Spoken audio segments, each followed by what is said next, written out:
29 दिसंबर 1966 का रात्रि क्लास। यह तो सब जानते हैं, पति तो पावन एक है।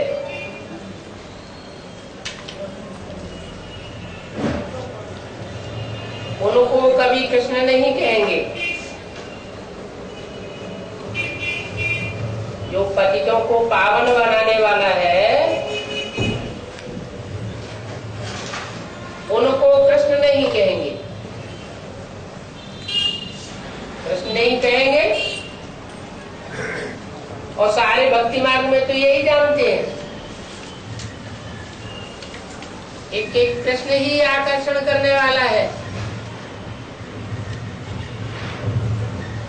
और वही भगवान है। लेकिन यहाँ बच्चों के लिए बोला है।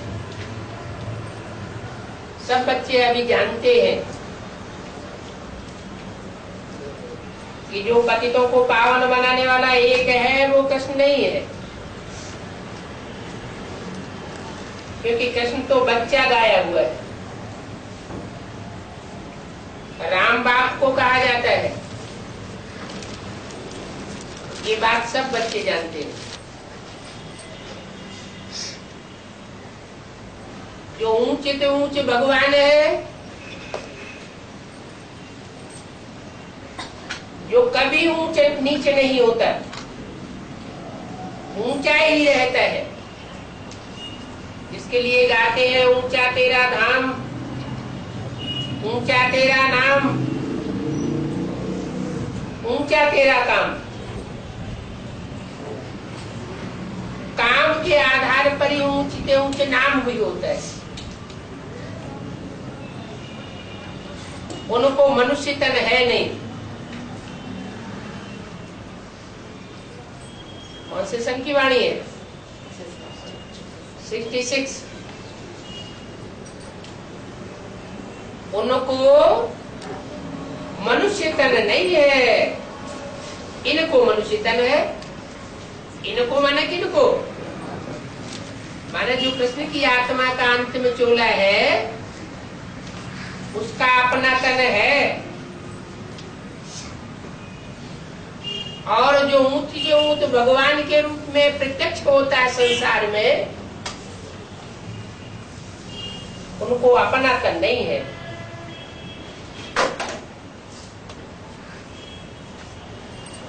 प्रवेश करता है।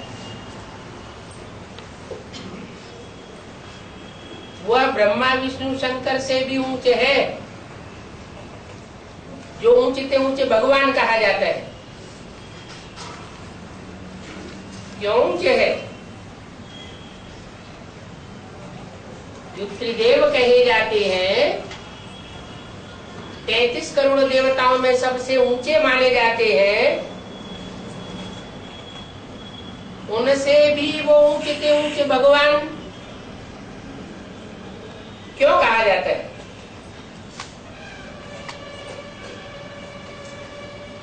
क्योंकि वो अभोक्ता है। और जो भी है वो सब नंबरवार भोक्ता है। जिनको शरीर होता है वो भोक्ता होते हैं। स्वार्थी होते हैं। जिसको अपना शरीर ही नहीं, रथ ही नहीं, वो स्वार्थी कैसे हो सकता है? वो बाप भी है। मनुष्य सृष्टि का बाप नहीं है, लेकिन जो भी आत्माएं हैं उनका बाप है। पहले पहले किन आत्माओं का बाप है?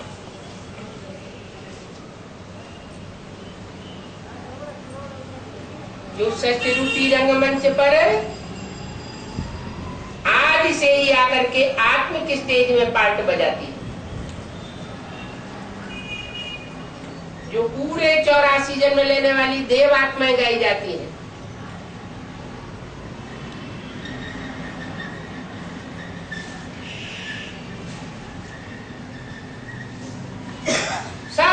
का बाप है।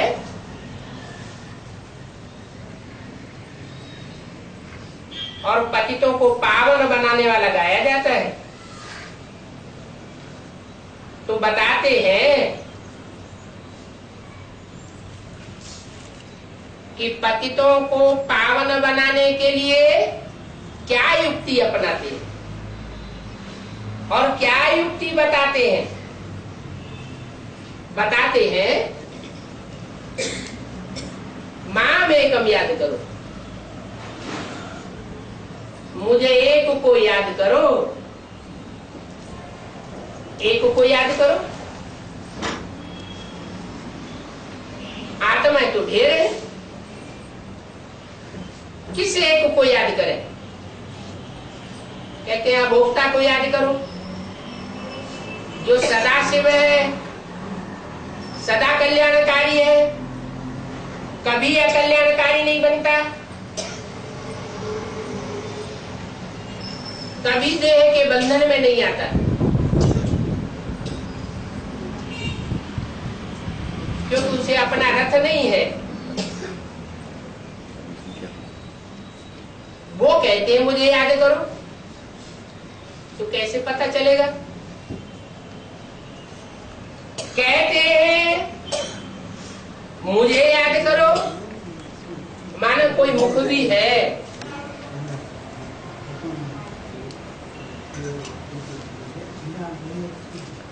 जिस मुख से कहते हैं मुझे याद करो, और माम एकम याद करो,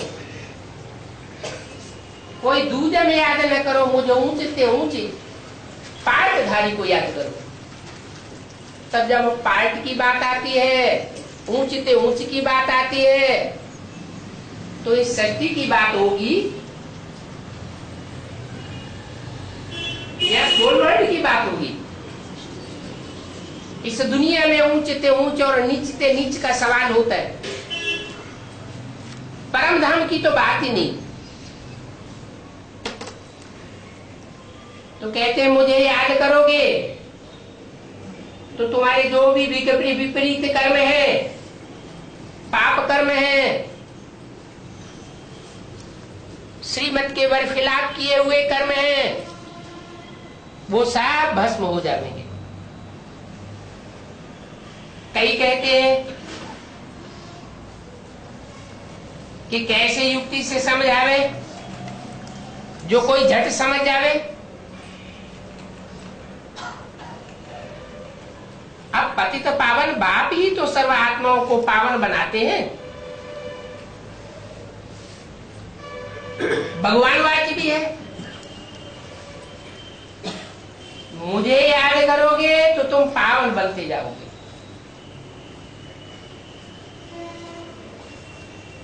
मैं हूं ज्ञान का सागर।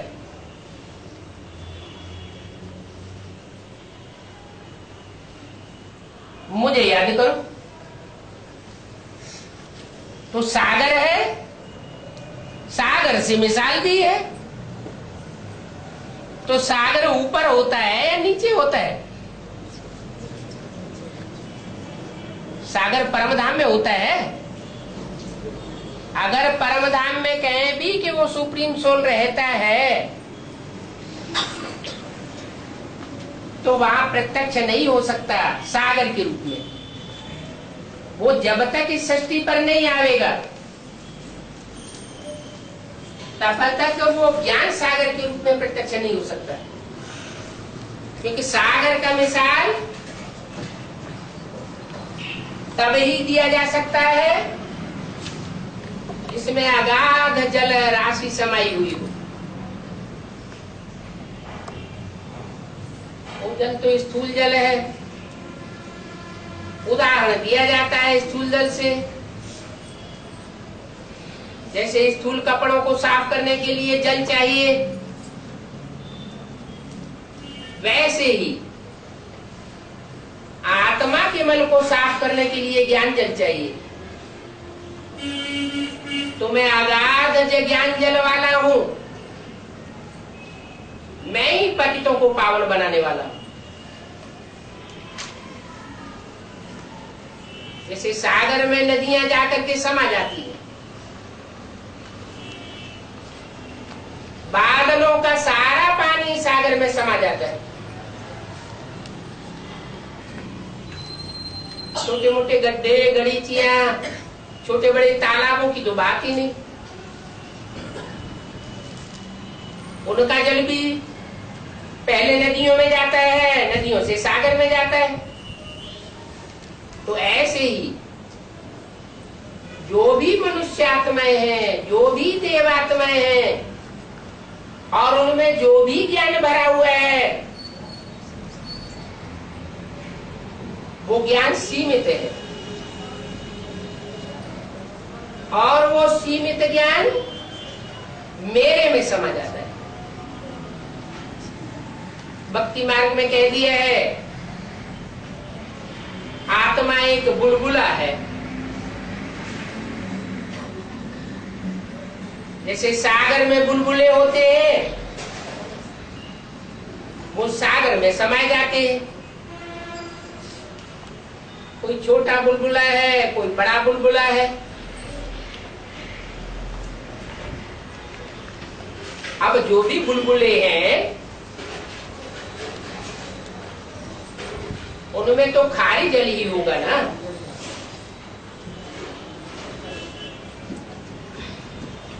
गुण तो सागर का ही होगा ना। आज तो मनुष्य आत्माओं में अलग अलग प्रकार के गुण और अवगुण भरे हुए हैं। उस ऊंचते ऊंचे भगवान के लिए नहीं कहेंगे कि अवगुणों का सागर है,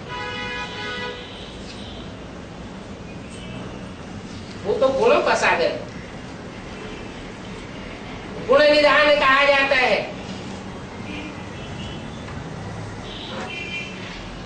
कारण क्या हुआ कि जो भी मनुष्य आत्माएं हैं, वो सतो प्रधान से नीचे उतरते हुए सतो सामान्य, रजो और तमो बनती है। और भगवान कभी तमो नहीं बनता, चार अवस्थाओं से पसार नहीं होता। वो तो एक रस रहता है। सदा शिव कहा जाता है। जो सदा शिव है, उसमें ही सब समाये जाते हैं। सन्यासी अपनी अपनी बातें अपने अपने संकल्पों में बुदबुदाते रहते हैं। आखिरी जब भगवान ऊंचे ऊंचे प्रत्यक्ष होता है संसार में, तो उनकी सारी बुदबुदाहट संकल्पों की उस एक में समाई जाती है। वो साधुगण भी उसको मस्तक झुकाए जाते हैं। इसलिए कहते हैं कि मैं साधुओं का भी उद्धार करने आता हूं। तो अभी ज्ञान सागर को याद करो। ज्ञान सागर कोई पुस्तकीय ज्ञान में उसका ज्ञान नहीं समाया हुआ है, पुस्तकों के आधार पर ज्ञान नहीं देता है।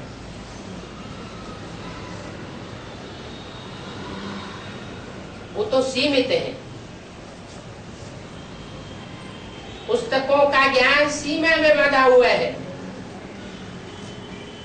और ईश्वरीय ज्ञान सीमा से परे है।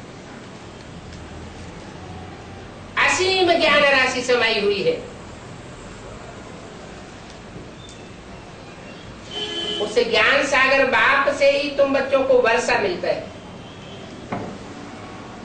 नंबरवार वर्षा मिलता है। जो जितना ज्ञान सागर से ज्ञान धारण करता है, उतना वर्षा मिलता है। तो बच्चों में भी ऊंच और नीचे हो जाते हैं। ऊंच और नीच बनने का कारण क्या हुआ, आधार क्या हुआ? जिसमें जितना जास्ती ज्ञान, वो उतना ऊंचे ठहरा। कम ज्ञान अपने में समाये सकता है, तो कम ऊंचा होता है। भगवान तो निराकार है, ज्योति बिंदु है। वो ज्योति बिंदु ऐसी चीज नहीं है स्थूल जो पकड़ने में आ सके।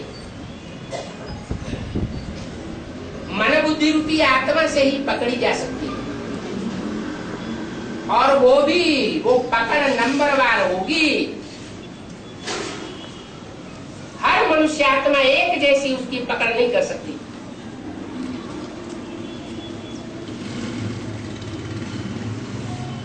जो 100% पकड़ता है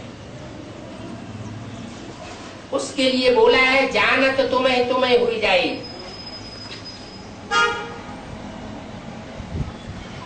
उसको जो 100% जान लेता है वो बाप समान, शिव बाप समान हो जाता है। जो बाप का टाइटल भगवान का, वो उसका टाइटल हो जाता है भगवान। फिर कहा जाता है ऊंची तो ऊंची, क्योंकि जिसको भगवान का टाइटल मिलता है उसी में वो सुप्रीम सोल प्रवेश करता है। तो वो सुप्रीम सोल पहले पहले आकर के ज्ञान का वर्षा देता है, सूक्ष्म वर्षा देता है, या पहले स्थूल वर्षा देता है। सूक्ष्म स्टेज वाला बाप पहले सूक्ष्म वर्षा देता है, वो उसका साकार स्वरूप है ज्ञान। अगाध ज्ञान है, उस ज्ञान को धारण करने वाले जो विशेष गाए हुए हैं वो 7 सागर गाए हुए हैं।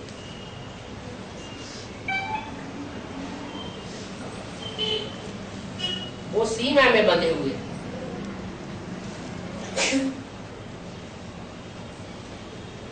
सात सागर सीमा में है और एक असीम है।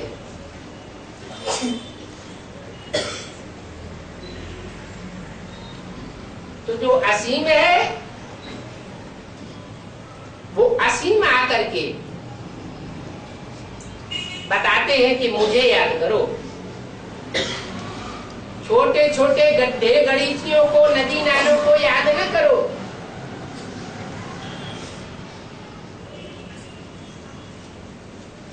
ऊंचे से ऊंचा लक्ष्य रखो।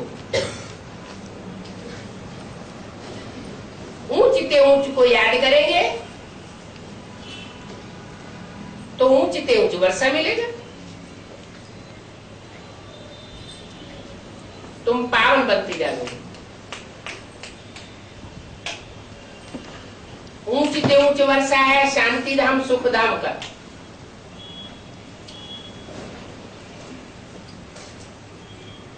ऊंच से ऊंच बाप से वो ज्ञान का वर्षा लेवेंगे तो वो शांत बनावेगा और ऐसी शांत में स्टेज बनेगी जो सबसे ऊंची स्टेज गाई गई। शांति धाम से ऊंचा और कुछ होता ही नहीं। हाँ, सुखधाम में भी भेजते। सुखधाम की सीमा है 2500 साल की। शांति धाम समय की सीमा में बंधा हुआ नहीं है। शांति धाम 5000 वर्ष के लिए है और सुखधाम 2500 साल के लिए। सुखधाम भी ऐसा जिसमें दुख प्रवेश न कर सके, ऐसा 2500 साल सुखधाम। वो आकर के मैं देता हूं। और धर्म पिताएं जो देते हैं वो सब दुख का वर्षा देते हैं। सुख का वर्षा देने वाला मैं गाया हुआ हूं, सुखदाता बाप, शांतिदाता बाप। और जो भी धर्म पिताएं हैं वो खुद भी नीचे गिरते हैं, अशांति की ओर जाते हैं, दुख की ओर की दुनिया में जाते हैं और अपने फॉलोअर्स को भी नीचे ले जाते हैं। मैं आता हूं ऊंचते ऊंचे शांति धाम का वासी, नीचते नीच दुनिया में आता हूं। उन धर्म पिताओं के लिए नहीं कहेंगे ऊंचते ऊंचे और नीचते नीच दुनिया में आते हैं, क्योंकि इब्राहिम तो आवेंगे रजो प्रधान दुनिया की जब शुरुआत होती है तब।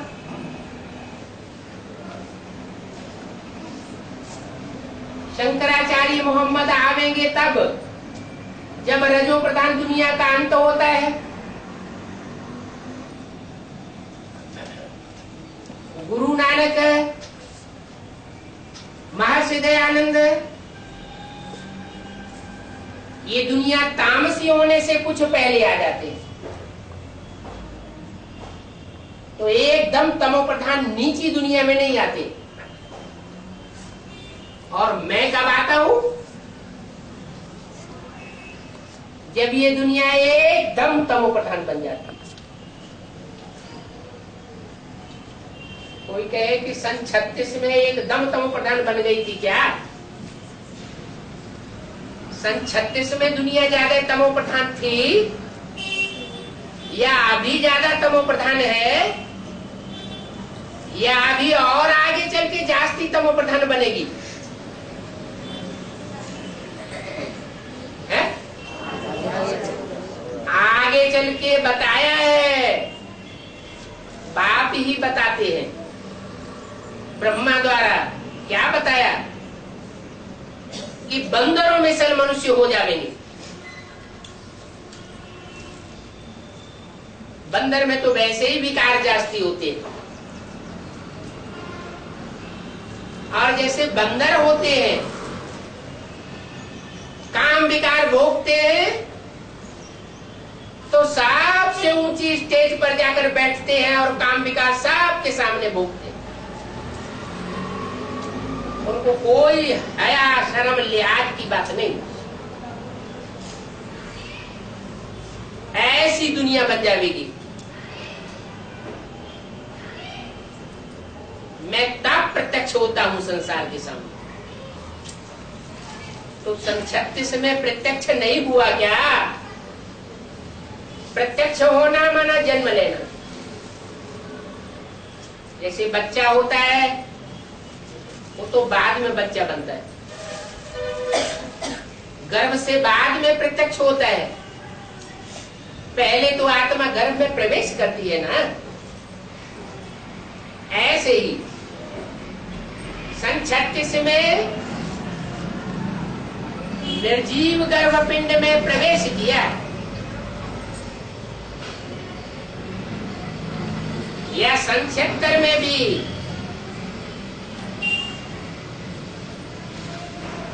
प्रवेश करता है। विदेशियों की नजर में ऐसा मालूम पड़ता है कि रात्रि के 12 बजे प्रत्यक्ष हुआ। वो उनकी वैज्ञानिक बुद्धि है कि रात्रि के 12 बजे के बाद सूर्य उदय होना शुरू होता है, भले दिखाई नहीं पड़ता,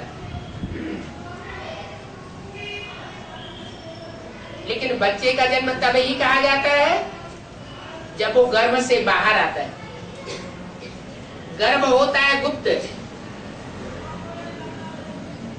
तो अभी पांडव भी है गुप्त, पांडवों का बाप पंडा भी है गुप्त, और उसका ज्ञान भी संसार के सामने अभी गुप्त है। संसार की तो बात छोड़ो, जो ब्राह्मणों की दुनिया है उन सब ब्राह्मणों के सामने भी अभी नंबरवार प्रत्यक्ष है, सागर के रूप में प्रत्यक्ष नहीं है। कोई को निश्चय होता है घड़ी 2 घड़ी 4 घड़ी के लिए, उमंग उत्साह में आता है तो इस दुनिया से वैराग आ जाता है। उमंग उत्साह आता है तो ईश्वरीय सेवा में चढ़ती कला तेरे बहाने सर्व का भला करने में लग जाता है, क्योंकि निश्चय बुद्धि हुआ। निश्चय बुद्धि हुआ मानो बाप का बच्चा बना, और अभी माया आकर के सारा उमंग उत्साह ढहा देती है, अनिश्चय बुद्धि बन पड़ता है। अनिश्चय बुद्धि बनता है तो संगी साथियों की बातें सुनने लग पड़ता है।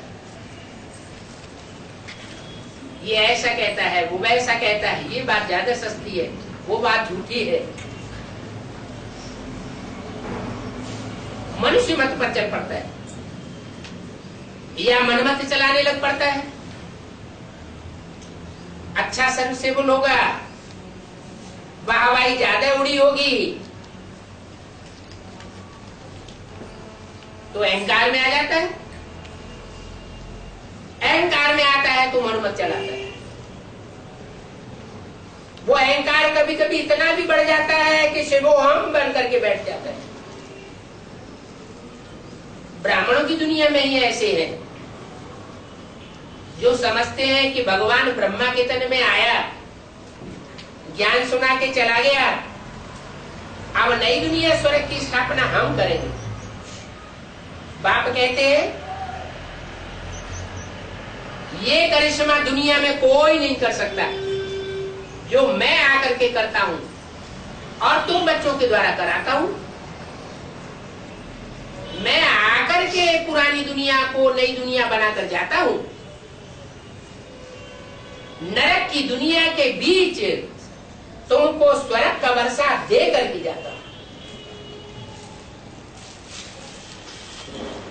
ऐसे तो सभी धर्म पिताएं आए, गाल के गल्ले बजा के चले गए, दुनिया तो नरक ही बनती गई, दुख तो बढ़ता ही गया, अशांति तो बढ़ती गई। क्या भगवान भी ऐसा ही करता है? आता है और गाल बजा के चला जाता है? नहीं,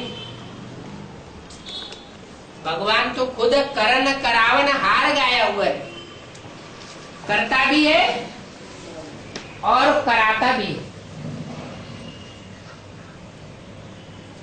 करता है कोई तन में प्रवेश करके,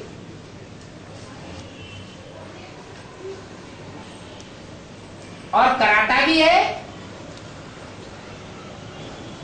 कोई तन में प्रवेश करके। करणहार पार्ट बजाता है ब्रह्मा के द्वारा, और करावनहार का पार्ट बजाता है सदगुरु के रूप में। सदगुरु के रूप में वो कराता है बच्चों से, इस बात में बंधा हुआ नहीं है कि खुद करे या न करे, कंपल्सन है, करा के जावेगा। ब्रह्मा के द्वारा कर्म करके दिखाता है, ये नहीं देखता कि बच्चे कर रहे हैं या नहीं कर रहे हैं, खुद करके दिखाता है। तो 2 रूप है, करणहार का रूप और करावनहार का रूप।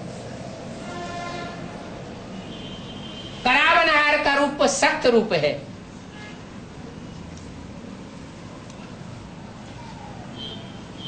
क्योंकि खुद करने में बंधा हुआ नहीं है, बच्चों से करा के छोड़ेगा। ब्रह्मा के पार्ट के मुकाबले एकदम जस्ट अपोजिट।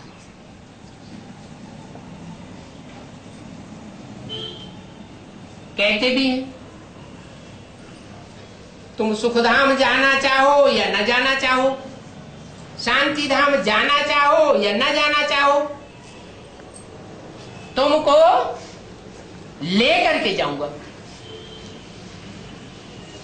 जाना ही पड़े।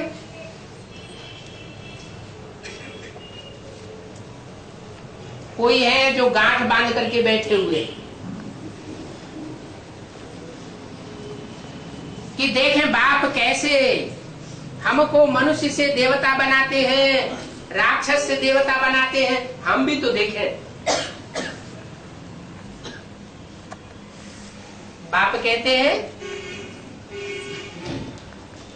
मैं करावनहार के रूप में सबका बाप बन करके आता हूं,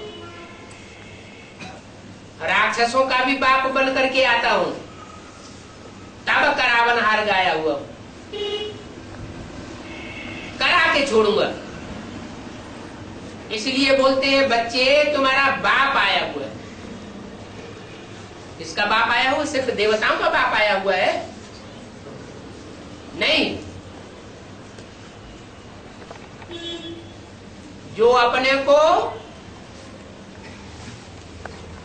बहुत 30 मार खा समझते हैं, अहंकार में आकर के रहते हैं, भगवान भगवान कुछ नहीं, उनके सामने नास्तिकों का भी नास्तिक बन करके प्रत्यक्ष होता है। इसलिए मुरली में बोला हुआ भी है, भारत इस समय पूरा नास्तिक है। अच्छा, और आते किस में हो? मुरली में बोला है भारत इस समय क्या है? पूरा नास्तिक है। पूरा नास्तिक है तो आते किस में? भारत में आते हैं। तो पूरे नास्तिक में आवेंगे, पूरे नास्तिक में आवेंगे तो बनावेंगे क्या है? क्या बनावेंगे? अरे नास्तिक बनावेंगे, आस्तिक बनावेंगे। अरे डॉक्टर के रूप में आवेगा तो डॉक्टर बनावेगा, देवता के रूप में आवेगा तो देवता बनावेगा, वकील वकील बनावेगा, इंजीनियर इंजीनियर बनावेगा। तो भगवान आके नास्तिक बनावेगा तो स्वर्ग की दुनिया स्थापन हो जाएगी क्या है? नहीं। यादवों का हेड कौन गाया हुआ है? और यादवों की कोटि में कौन कौन से धर्म की आत्माएं आती हैं? है? इस्लामी, बौद्धी, क्रिश्चियंस के भी खास करके दो,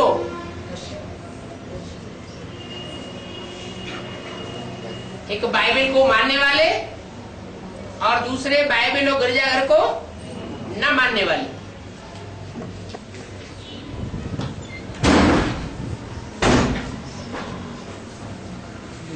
तो बात सही है या गलत है?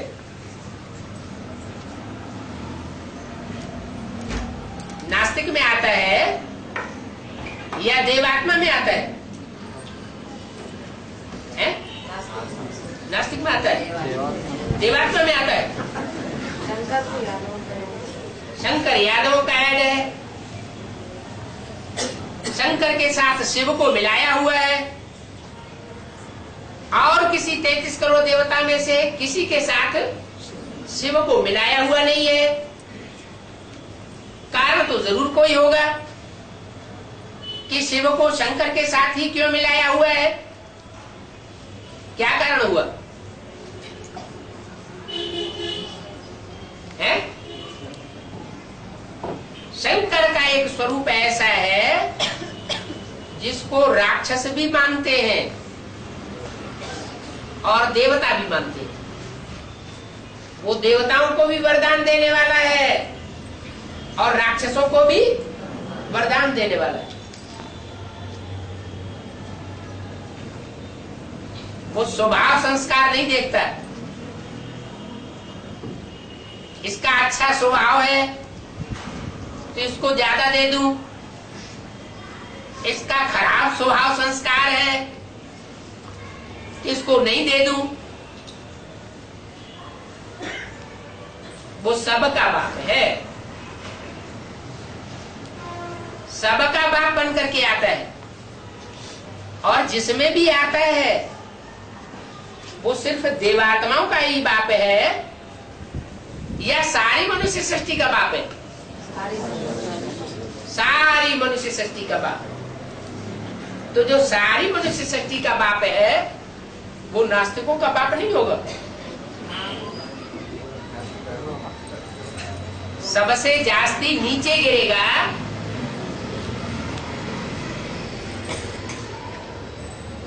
तो आखिरी धर्म कौन सा है? नास्तिक। इससे जास्ती नीचा बुद्धि वाला और तो कोई होता नहीं। कितनी नीची बुद्धि कि जिस डाल पर बैठता है उसी डाल को काटता है। जिस दुनिया में बैठे हैं उसी दुनिया को भस्म करने के लिए एटॉमिक एनर्जी तैयार कर लेते हैं। तो इससे जास्ती तमो प्रधान बुद्धि और कौन होगा?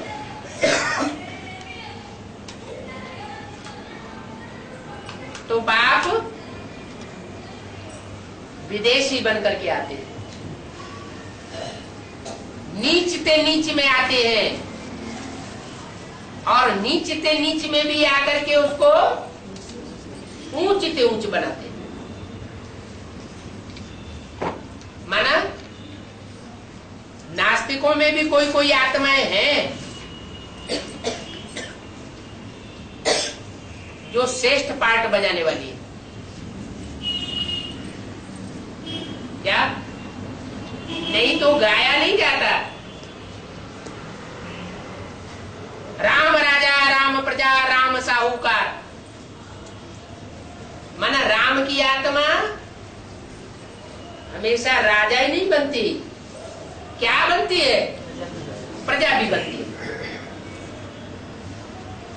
सुबह का अमीर शाम का फकीर बनती है। और प्रजा में भी कैसी प्रजा?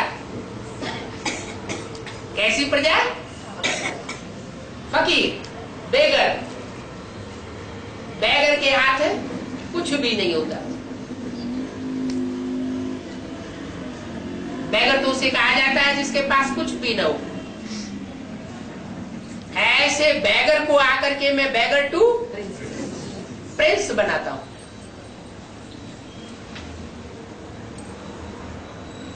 ये कार्य करने के लिए मैं 5 ईयर प्लान देता हूं। क्या? उस बेगर को क्या देता हूं? 5 ईयर प्लान देता हूं कि तुम नास्तिक से आस्तिक कैसे बन जाओ। बड़ा तो बड़ा नास्तिक और बड़े से बड़ा आस्तिक। वो एटॉमिक एनर्जी बनाने वाले जब एटॉमिक एनर्जी बनाते हैं तो ये थोड़े ही उनकी बुद्धि में होता है कि हम इस एटम बम से सारी दुनिया को भस्म कर देंगे। होता है क्या? नहीं होता है। हद की बुद्धि होती है, हद के रचयिता होते हैं। और मैं जिस स्वरूप में आता हूं उसकी बुद्धि में क्या रहता है? क्या रहता है कि ऐसी स्टेज आत्मा की पकड़नी है जो गीता में भी लिखी हुई है मनुष्य गुरुओं के द्वारा। क्या? जो आत्मनिष्ठ होता है वो सारे संसार को मौत के घाट पहुंचा दे तो भी उसके ऊपर रिंचक मात्र भी पाप नहीं लगता। तो ऐसी आत्मा की स्टेज बनानी है। कब बनेगी?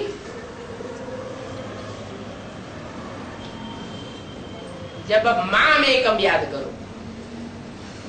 माम एकम याद करो। माम एकम याद करने की लिस्ट में शंकर को भी कहा जाएगा क्या? नहीं। क्यों है? क्यों नहीं कहा जाएगा? है? वो शिव ज्योति बिंदु को याद करता है, साकार में निराकार को याद नहीं करता है?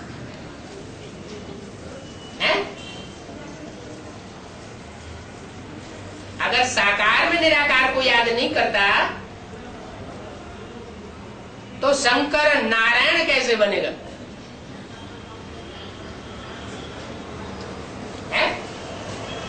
विश्व का बादशाह कैसे गाया जाएगा? अरे विश्वनाथ टाइटल कैसे पड़ेगा? विश्व की बादशाही आकर के देता हूं तो किसको देता हूं? ब्रह्मा को देता हूं। है? किसको देता हूं? राम की आत्मा। राम वाली आत्मा जो सारी मनुष्य सृष्टि का बाप है उसको ही आकर के देता हूं ना। तो जिसको आकर के देता हूं वो याद किसको करता है?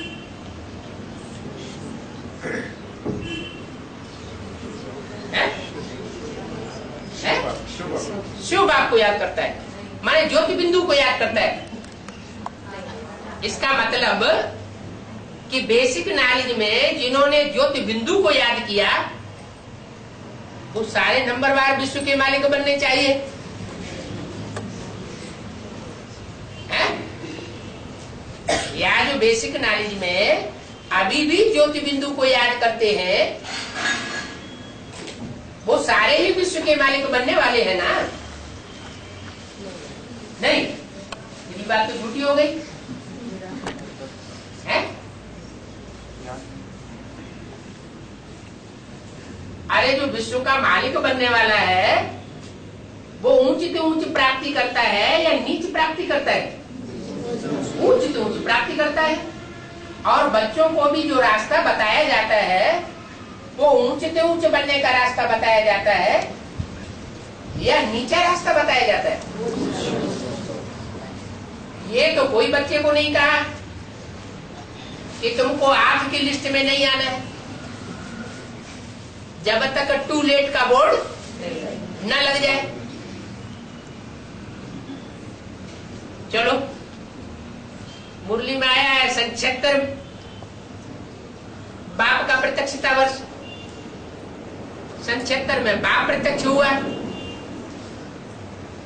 तो बाप के प्रत्यक्ष होने के बाद तो जो सारी मनुष्य सृष्टि का बाप है जिसके लिए मुरली में घोषणा की थी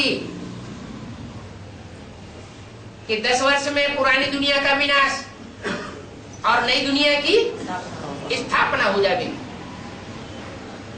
इन्हें लक्ष्मी नारायण का राज्य आ जाएगा। तो राज्य आ गया क्या? नहीं आया है? सबसे बड़ा राज्य कौन सा बताया है? स्वराज्य। स्वराज्य से ही तो दुनिया का राज्य मिलेगा। पहले सूक्ष्म से शुरुआत होगी या पहले स्थूल में हो जाएगी? अगर सूक्ष्म के ऊपर विजय पाली तो स्थूल हो ही जाएगा। तो 76 के लिए घोषणा कर दी। तो जिसके लिए घोषणा कर दी उसकी अपनी स्टेज क्या थी? वो निराकार को याद करने वाला था या साकार को याद करने वाला था? निराकार को याद करने वाला था।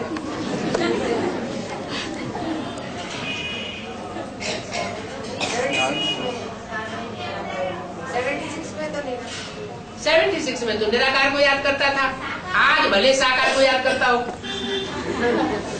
हाँ जी, हैं?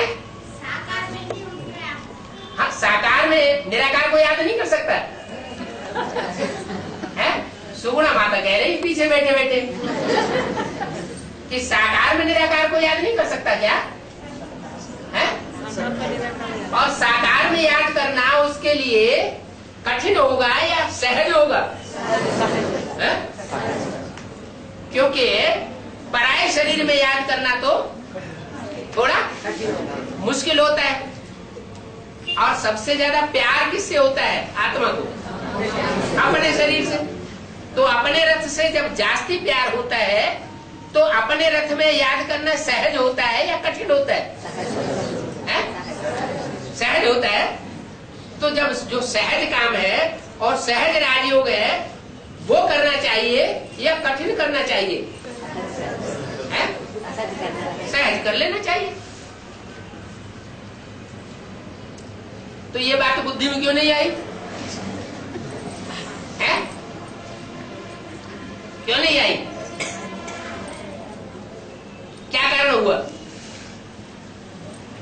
है? इसलिए नहीं आई कि हर आत्मा में अपने अपने प्रकार के संस्कार हैं। क्या? प्रत्येक आत्मा में संस्कार अपने तरीके के भरे हुए हैं जन्म जन्मांतर के।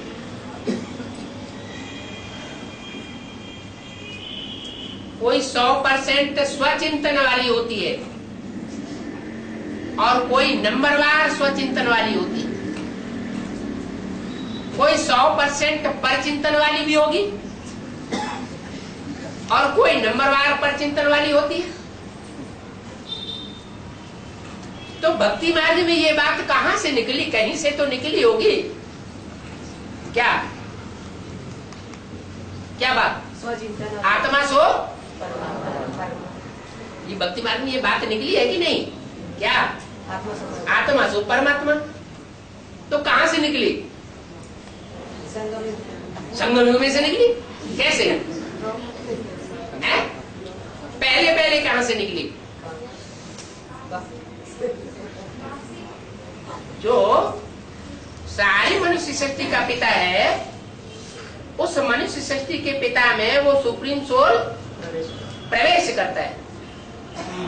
और प्रवेश करता है तो प्रवेश करने के बाद 4 अवस्थाएं बनती है।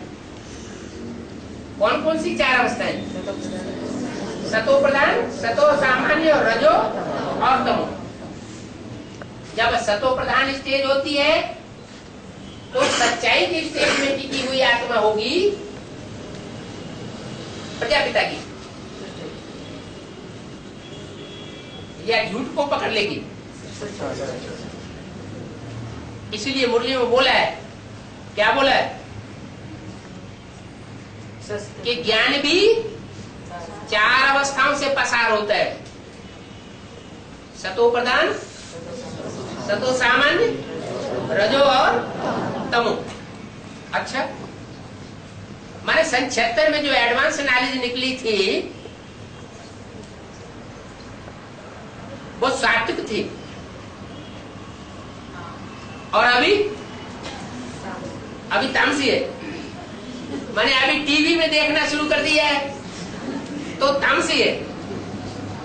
और पहले टैप रिकॉर्डर भी अच्छा खासा नहीं था, टूटा फूटा टैप रिकॉर्डर, वो भी किसी ने भर लिया तो भर लिया, नहीं भर लिया तो नहीं भर लिया।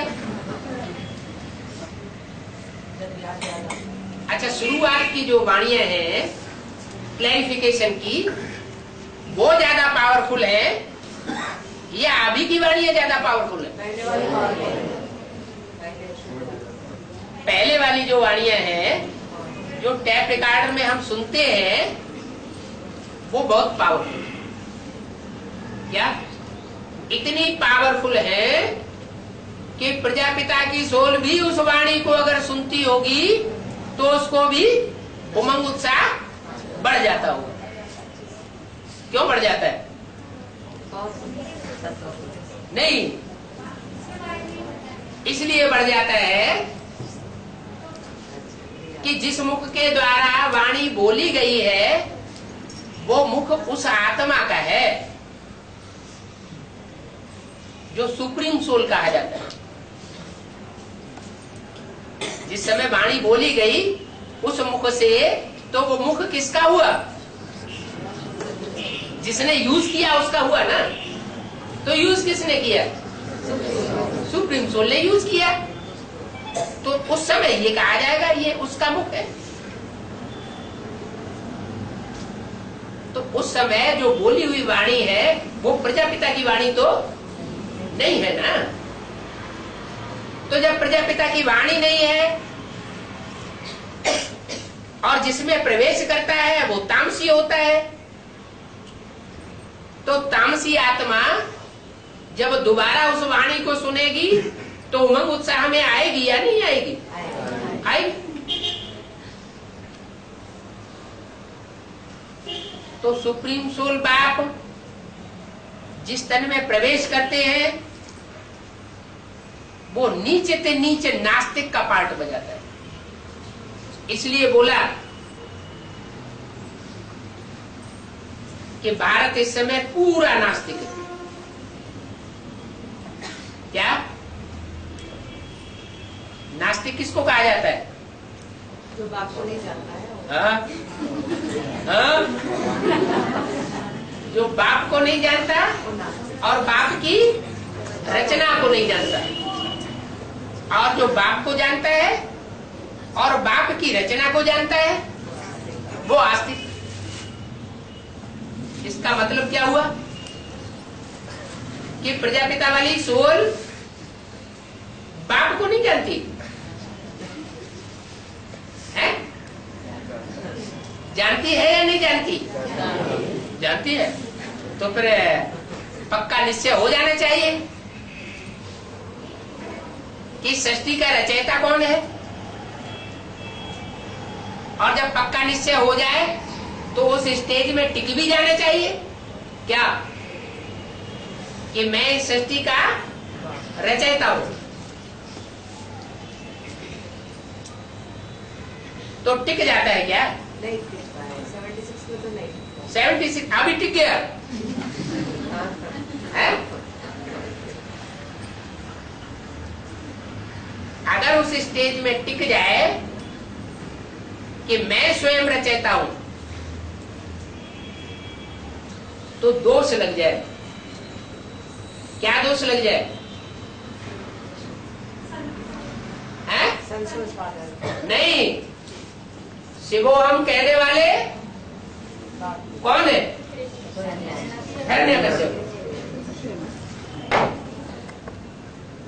अगर शिवो हम है तो जो अंदर की बात है वो बाहर मुख में आवेगी या नहीं आवेगी?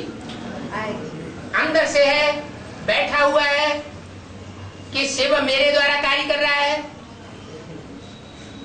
अगर शिव का कोई स्वरूप है तो मेरा स्वरूप है।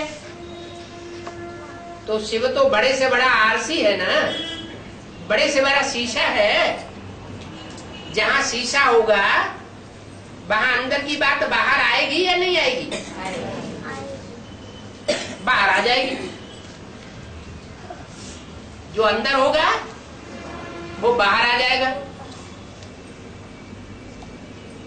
तो आत्मा सो परमात्मा शिवो हम साबित हो जाएगा ना।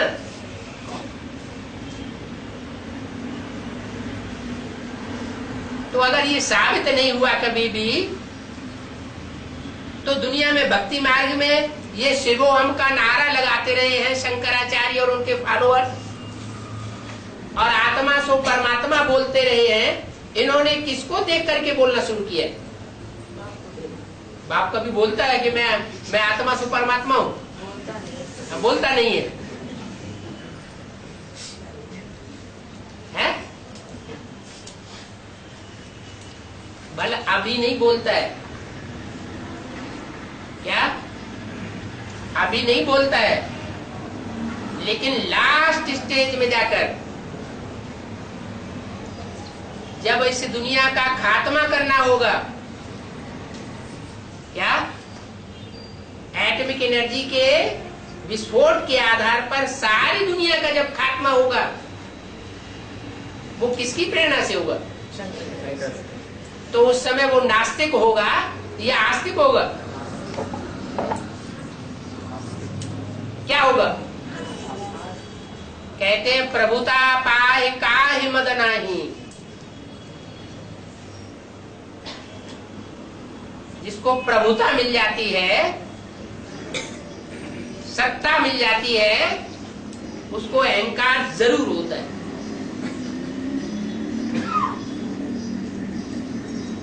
तो लास्ट में उस आत्मा की ये स्टेज बनेगी,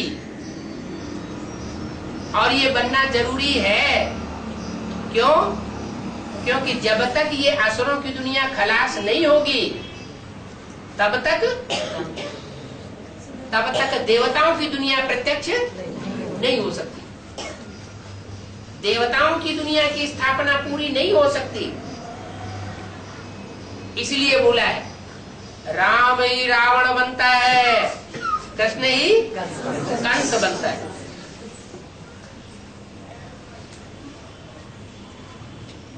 तो अकेला बाप मनुष्य सृष्टि का नास्तिक नहीं बनेगा, उसके साथ साथ तो कौन होगा? है? उसका बच्चा भी होगा, और जब एक बच्चा होगा तो उसके साथ और भी फॉलोअर्स जरूर होंगे। तो सारी रुद्रमाला भी साथ में है और सारी नहीं। कृष्ण जैसे जो भी बच्चे हैं, जो भी नई दुनिया में जन्म लेने वाले हैं, जो अभी सूक्ष्म स्टेज में सूक्ष्म शरीर धारण करके प्रवेश करके पार्ट बजा रहे हैं, वो कंस जैसा पार्ट बजा रहे हैं।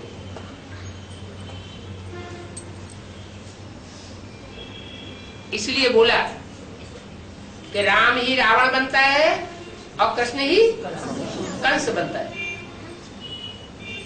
कब बनता है? अभी बनता है या लास्ट में बनता है? लास्ट।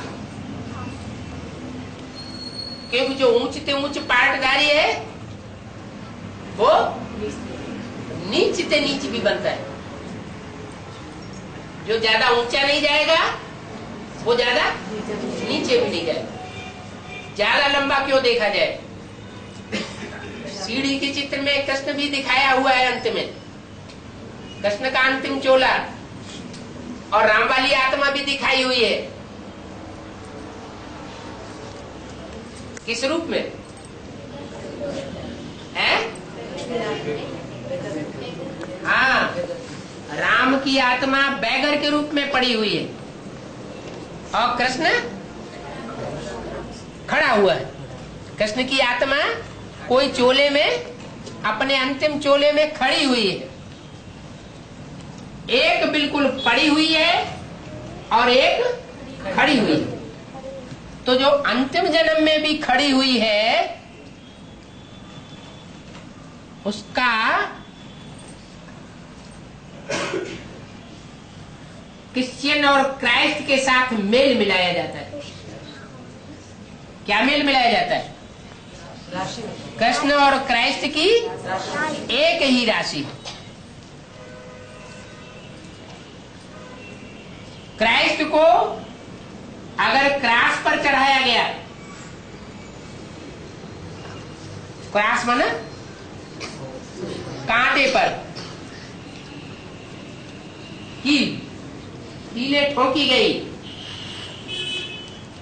तो भक्ति मार्ग में दिखाया है कृष्ण के पांव में भी किसी बहेलिये ने तीर मारा। क्राइस्ट के लिए स्थूल बात दिखाई गई और कृष्ण की आत्मा सूक्ष्म बात है। कोई बात का तीर ऐसा मारा जाता है जो उनके दिल को घायल कर देता है और हार्ट फेल हो जाता है। जैसे क्रिश्चियंस पम्प एंड शो वाले होते हैं, वैसे ही कृष्ण को फॉलो करने वाले संगम युग में पम्प एंड शो वाले होते हैं। जैसे क्रिश्चियंस महाक्रोधी होते हैं, वैसे कृष्ण के फॉलोअर्स भी अंत में महाक्रोध में आ जाएंगे और जो न करने योग्य है वही कर बैठेंगे।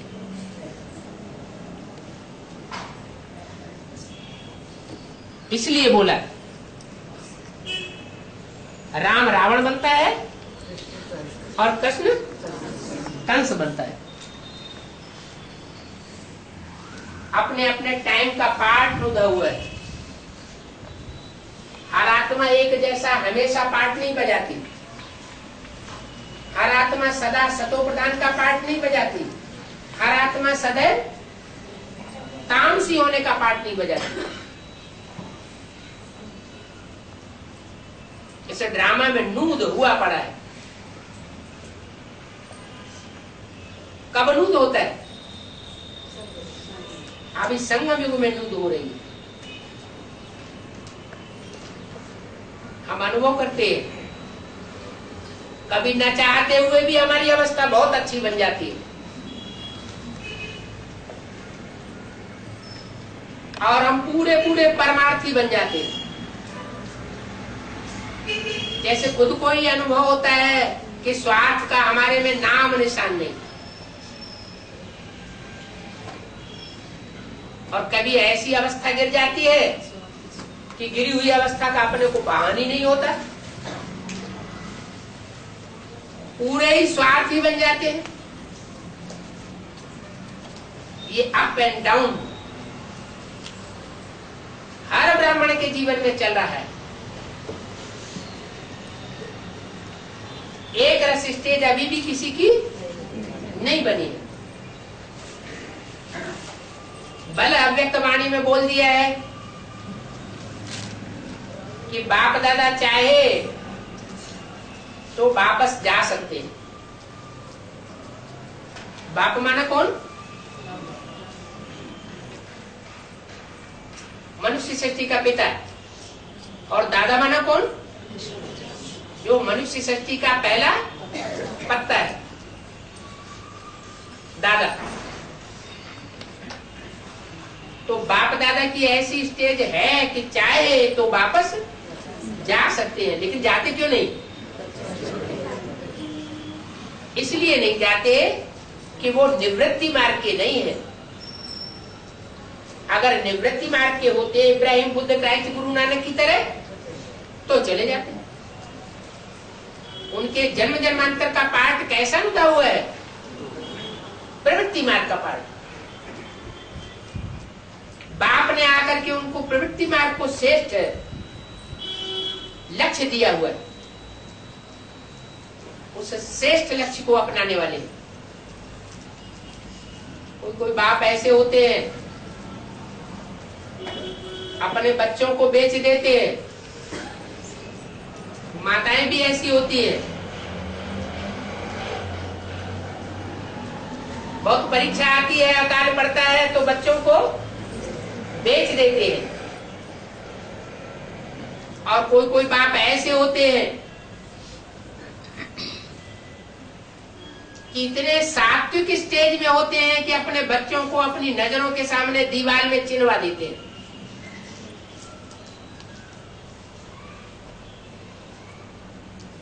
एक ने स्वार्थ के लिए किया और एक ने परमार्थ के लिए किया। किसको सतो प्रधान कहेंगे और किसको तमो प्रधान कहेंगे?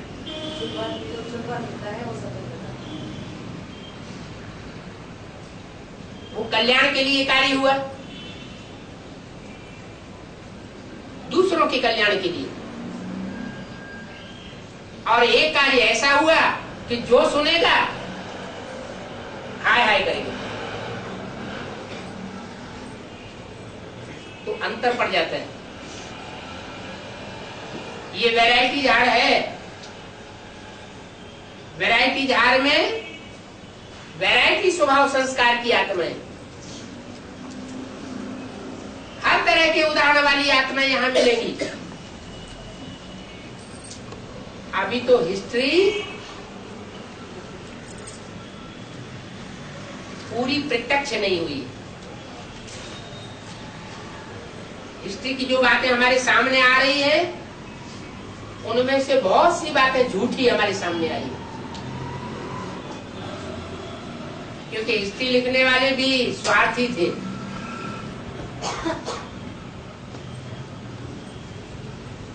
अब ईश्वरीय ज्ञान प्रत्यक्ष होगा संसार में, तो सच्ची हिस्ट्री क्या है,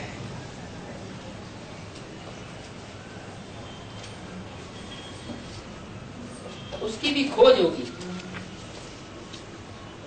और वो सच्ची हिस्ट्री हमारे सामने आवेगी,